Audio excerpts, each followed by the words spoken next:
I've met everybody. I mean, as a child, I loved television and film and music, and everybody who I watched. And Morrissey has never been the type to sit quietly when something in the music world catches his attention.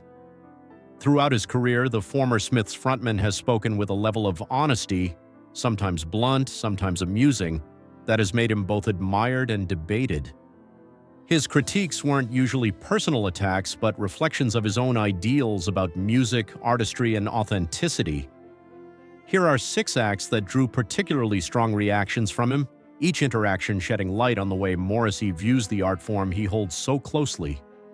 6. Duran Duran. In the 1980s, Duran Duran was everywhere: glossy music videos, stylish outfits, and irresistible pop hooks.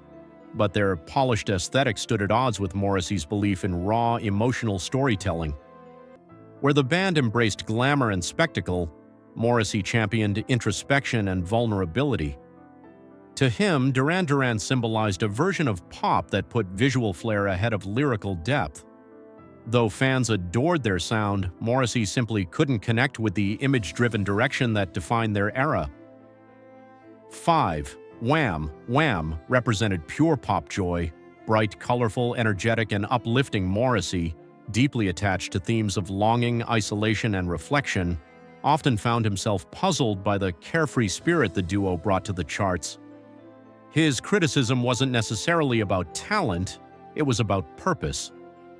For Morrissey, music served as a vessel for difficult emotions, while Wham! Offered escapism. The divide between their philosophies highlighted the broader difference between alternative and mainstream pop during the 1980s. 4. Madonna. Few artists dominated culture the way Madonna did, and her bold approach to reinvention fascinated and frustrated Morrissey in equal measure. He often viewed her public persona as overly calculated, built on spectacle rather than emotional connection. Yet even in his critiques, there was an underlying curiosity about how fame and image shape an artist's work. His remarks about Madonna reveal his long-standing belief that music should come from a place of honesty rather than performance, even when the performer in question is one of the most influential artists of all time. 3. The Cure. Despite operating in similar emotional and aesthetic territories, Morrissey and The Cure never quite saw eye to eye. Both explored melancholy and introspection, but Morrissey felt their styles diverged when it came to sincerity. His comments suggested that to him there was a difference between expressing sadness and cultivating it as an image. This tension between two giants of alternative music became part of a decades-long narrative about authenticity, artistry, and personal interpretation. 2. Blur. The arrival of Britpop in the 1990s brought renewed excitement and renewed comparisons. Blur's clever lyrics and lively sound made them a defining band of their generation, but Morrissey often viewed them as echoing territory the Smiths had already covered. Whether fair or not, his opinion reflected the natural friction between musical eras, where influences can feel flattering to some and derivative to others.